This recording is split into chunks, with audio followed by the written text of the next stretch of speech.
नमस्कार मित्रों, स्वागत है आपका हमारे चैनल संस्कृत हिंदी ज्ञानशाला में।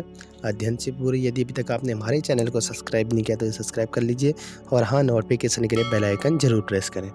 आइए आज देखते हैं अंबिकादत्त व्यास जी का जीवन परिचय। इनका जन्म सन 1858 ईस्वी में हुआ था। इनकी मृत्यु सन 1900 में हुई थी। संवत के अनुसार इनका जन्म 1915 चैत्र शुक्ल अष्टमी को हुआ था। नवरात्रि में इनका जन्म होने के कारण इनका नाम अंबिकादत्त रखा गया और ये बचपन से ही बहुत उत्साही और प्रतिभा से भरे हुए बालक थे। इनका जन्म स्थान राजस्थान के रावतजी धूला गांव है। इनके दादाजी का नाम राजा राम शास्त्री, इनके पिताजी का नाम दुर्गादत्त था। इनके पिताजी भी एक कथावक्ता आचार्य थे। 12 वर्ष की आयु में ही इन्होंने विभिन्न गोष्ठियों में भाग लेना प्रारंभ कर दिया, क्योंकि लेखन कार्य इनका बचपन से ही बहुत सुंदर था। 10 वर्ष की उम्र में ही इनने कविता शवैये लिखना प्रारंभ कर दिया था।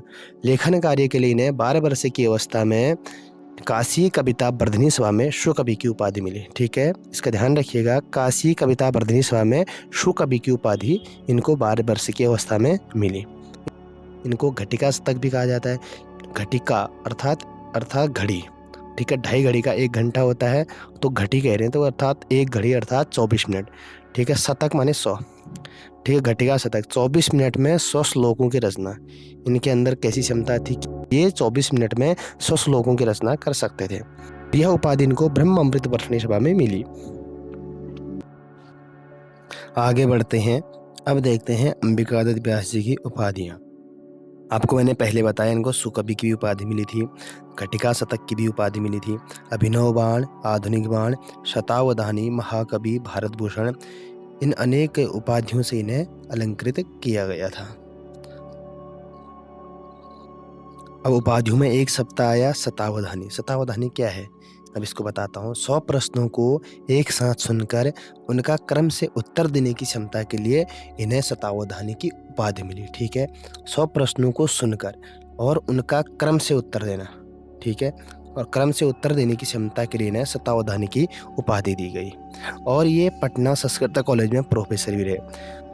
इन्होंने पटना बिहार में संस्कृत शिक्षा सुधार के लिए संस्कृत संजीवनी समाज की स्थापना की और इन्होंने पीयूष प्रवाह नामक पत्रिका का भी संपादन किया।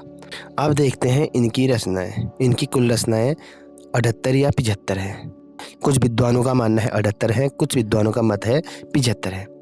इनकी जैसे मुख्य रचनाएं शिवराज विजय, साहित्य नलिनी, रत्नाष्टकम, ललिता नाटिका और सांख्य सुधा सागर।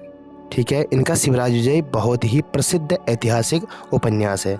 इस उपन्यास में 3 विराम हैं, 12 निश्वास हैं।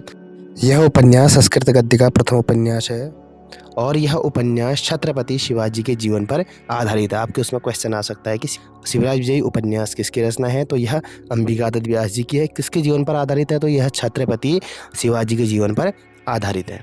इनकी हिंदी रचनाएं भी हैं। हिंदी रचनाओं में बिहारी विहार, आश्चर्य वृत्तांत, कथा कुसुम, कुंडली दर्प।